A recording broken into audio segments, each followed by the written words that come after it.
Hello दोस्तों, I hope आप सभी बहुत अच्छे होंगे। मेरा नाम है संदीप। DSR सक्सेस पर आपका बहुत बहुत स्वागत है। दोस्तों, आज की क्लास में हम डिस्कस करेंगे श्रीलंका के बारे में। जैसे कि दोस्तों आप जानते होंगे, पिछले कुछ दिनों से श्रीलंका में एक संकट आया हुआ है, जिसके कारण वहाँ के जो नागरिक है वे बुरी तरीके से प्रभावित है और लोगों की स्थिति यह हो गई है कि वहाँ के लोग सरवाइव भी नहीं कर पा रहे हैं, क्योंकि उनके पास उतने पैसे नहीं है। क्योंकि जो वहाँ की चीज़ें हैं, ज़रूरत का सामान है, वो बहुत ही ज़्यादा महंगा हो गया है और महंगाई के कारण वहाँ के जो नागरिक है उन वस्तुओं को परचेज़ नहीं कर पा रहे हैं। दोस्तों, ये है वो कुछ मुख्य बिंदु जिनके ऊपर हम बात करने वाले हैं। सबसे पहले बात करेंगे संकट के क्या मुख्य कारण हो सकते हैं, आर्थिक कारण और राजनीतिक कारण। और दोस्तों, कुछ ऐसे भी देश हैं जो श्रीलंका की सहायता के लिए आगे आए हैं, उन देशों के बारे में हम बात करेंगे। और दोस्तों, साथ ही बात करेंगे कि जनता पर इस संकट का क्या प्रभाव वर्तमान में हुआ है और भविष्य में क्या प्रभाव होने वाला है। और दोस्तों, भारत पर श्रीलंका के इस संकट का क्या प्रभाव हो सकता है। हाल ही में श्रीलंका की गवर्नमेंट ने संकट से निकलने के लिए कुछ ऑप्शंस को चुना है, उन टॉपिक्स पर भी हम बात करेंगे। संकट के मुख्य कारणों में सबसे पहले आता है गृह युद्ध। श्रीलंका 1948 में आज़ाद हुआ। इसके बाद सन 1983 से यानी कि 1983 से श्रीलंका में गृह युद्ध की शुरुआत होती है।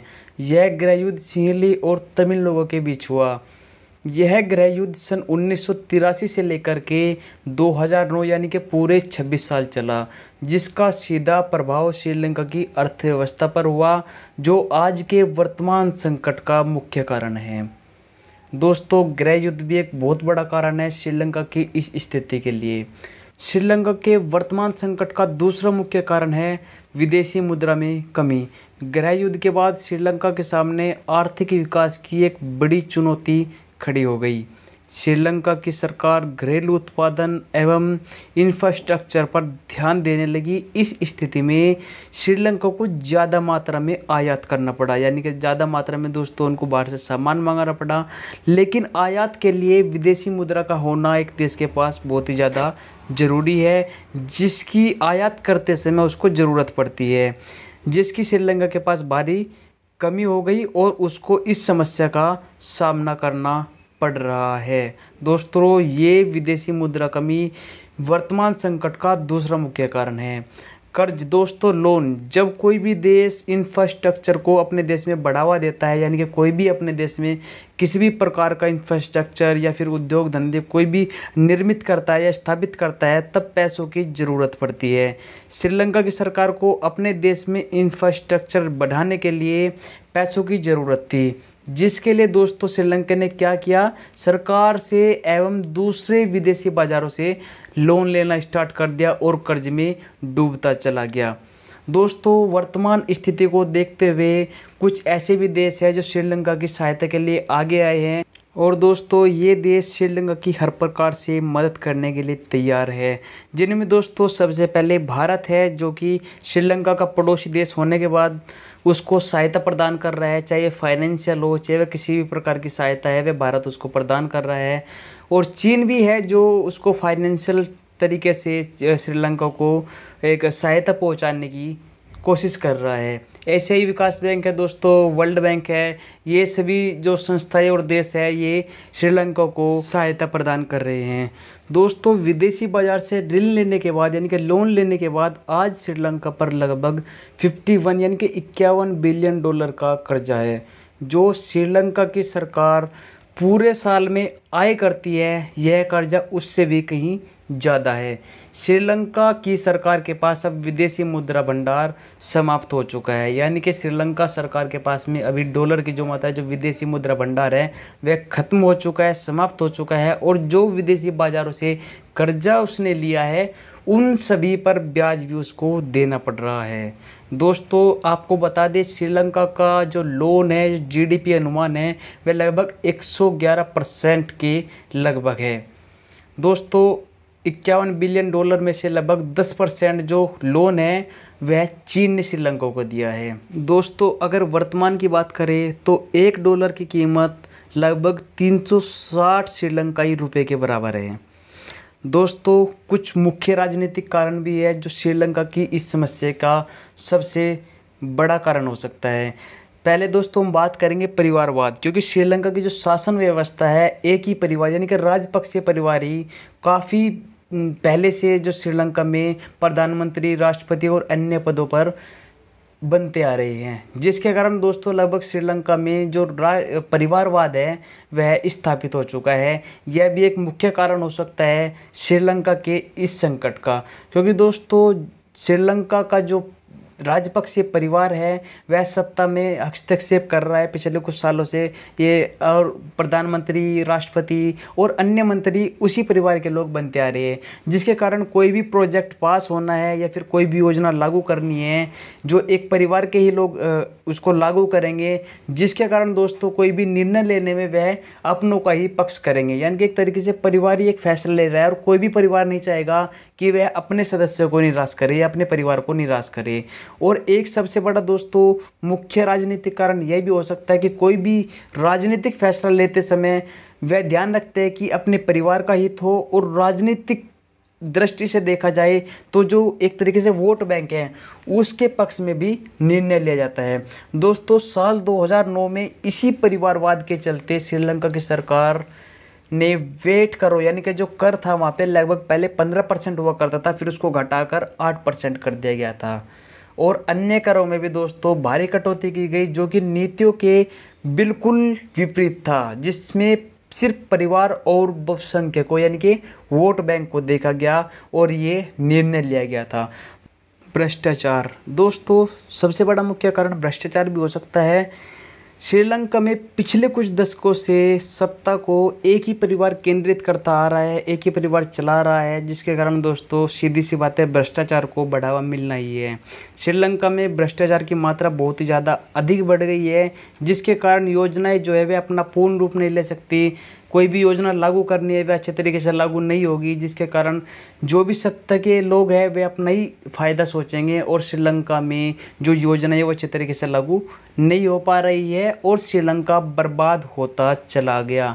और आज का ये नतीजा आप देख ही रहे हो दोस्तों कि श्रीलंका में क्या चल रहा है। दोस्तों इस संकट से जनता पर हुए प्रभाव की अगर हम बात करें तो श्रीलंका में लगभग सामान 50% तक महंगा हो गया है।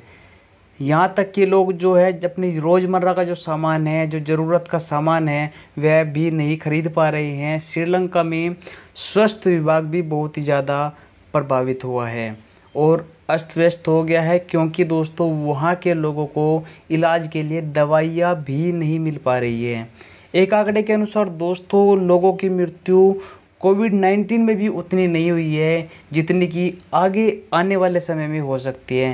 ये दोस्तों मैं नहीं कह रहा हूँ, विशेषज्ञों का एक आंकड़ा कहता है कि जितनी मृत्यु कोविड-19 में भी नहीं हुई है, हो सकता है कि श्रीलंका में आने वाले समय में परिस्थिति इतनी भयानक हो कि कोविड-19 से भी ज़्यादा मौतें या मृत्यु देखने को मिल सकती है। दोस्तों श्रीलंका में ईंधन की इतनी ज़्यादा समस्या है कि वहाँ का जो रेलवे है, वहाँ का जो ट्रांसपोर्ट है, यानी कि जो सरकारी विभाग है वह भी अपने ईंधन की पूर्ति नहीं कर पा रहे हो। दोस्तों आप सोच सकते हो कि अगर एक सरकारी विभाग भी अपने ईंधन की पूर्ति नहीं कर पा रहा है, नहीं चल पा रहा है, तो स्थिति कितनी भयानक हो सकती है। दोस्तों श्रीलंका के लोग सड़कों पर हैं और विरोध प्रदर्शन कर रहे हैं। दोस्तों सुना है प्रधानमंत्री और राष्ट्रपति का आवास भी तोड़ दिया गया है। दोस्तों विशेषज्ञों का तो यहाँ तक मानना है कि आने वाले समय में हिंसा और भी ज़्यादा भड़क सकती है। दोस्तों मैं बात करूँ अगर भारत पर इस श्रीलंका के संकट के क्या प्रभाव हो सकते हैं। दोस्तों सबसे पहले तो हम देखें श्रीलंका भारत के पड़ोसी देश में आता है और श्रीलंका के वर्तमान संकट का भारत पर असर स्वाभाविक है कि देखने को मिल सकता है। अभी भी दोस्तों खबरें आ रही है कि श्रीलंका के कुछ लोग समुद्री रास्ते से तमिलनाडु आ रहे हैं और वहां से पलायन जारी है। दोस्तों भारत श्रीलंका का सबसे पड़ोसी देश है। आशंका है अगर परिस्थिति यही रही या इससे भी ज़्यादा भयानक होती है तो श्रीलंका के लोग भारत की ओर पलायन कर सकते हैं। दोस्तों श्रीलंका की सरकार ने इस संकट से निकलने के लिए कुछ विकल्प, कुछ ऑप्शंस को चुना है जिससे कि वह इस समस्या से बाहर निकल सके और अपने देश को डूबने से बचा सके। दोस्तों श्रीलंका की सरकार ने सबसे पहले आयात को बंद कर दिया है। जो बाहर से आने वाला सामान था, जो अनावश्यक था, जिसकी श्रीलंका सरकार को, वहाँ के लोगों को ज़्यादा ज़रूरत नहीं थी, श्रीलंका सरकार ने उस सामान को आयात करना बंद कर दिया है। जिससे कि दोस्तों विदेशी जो मुद्रा भंडार है वह कम ना हो। जितना भी श्रीलंका सरकार के पास में मुद्रा भंडार बचा है वह उससे कम ना हो। सबसे पहले तो दोस्तों यह पॉइंट बनता है। आर्थिक सहायता की दोस्तों मांग की है श्रीलंका सरकार ने अपने आसपास के देशों से और वर्ल्ड बैंक से। श्रीलंका सरकार ने दोस्तों अपने आसपास के देशों से और वर्ल्ड बैंक से आर्थिक सहायता मांगी है और कुछ अन्य प्रकार की सहायता भी मांगी है। लगभग दोस्तों सभी देशों ने मिलकर 3.5 अरब डॉलर की सहायता भी प्रदान की है। दोस्तों आपको बता दें, अंतर्राष्ट्रीय मुद्रा कोष IMF दोस्तों यानी कि इंटरनेशनल मॉनेटरी फंड, सरकार ने वर्तमान के इस संकट से उबरने के लिए अंतर्राष्ट्रीय मुद्रा कोष से सहायता की मांग की है, जिससे कि दोस्तों वह अपने लोन को चुका सके और अपने देश की अर्थव्यवस्था को सुधार सके। दोस्तों श्रीलंका की सरकार और वहाँ के नागरिक वर्तमान की इस स्थिति से उभरने के लिए प्रयत्नशील है। दोस्तों अगर हम श्रीलंका के इस वर्तमान संकट को देखते हुए कोई शिक्षा लेनी चाहे तो दोस्तों मैं आपको यही कहूँगा कि अपने देश के प्रति ईमानदार रहे और मिलजुल कर रहे। दोस्तों अगर हमारे देश में किसी भी प्रकार का मतभेद नहीं होगा और सभी मिलजुल कर रहेंगे तो हमारा देश वाकई में प्रगति करेगा। और अगर किसी भी प्रकार का लड़ाई झगड़ा, किसी भी प्रकार का गृह युद्ध हमारे देश में होगा या आपसी मतभेद होंगे तो दोस्तों इसका सीधा असर हमारे देश की अर्थव्यवस्था पर पड़ेगा, जो कि हमारे देश को आगे बढ़ने से रोकेगा। तो दोस्तों हमें यही सीख लेनी चाहिए श्रीलंका की इस वर्तमान संकट से। दोस्तों आई होप आपको चीज़ें समझ आई होगी। अगर आपका फिर भी किसी प्रकार का प्रश्न बचता है तो हमें कमेंट करके ज़रूर बताएं। दोस्तों आपसे मिलेंगे जल्दी एक नई टॉपिक के साथ में, एक नई वीडियो में। तब तक के लिए देखते रहिए DSR सक्सेस। जय हिंद।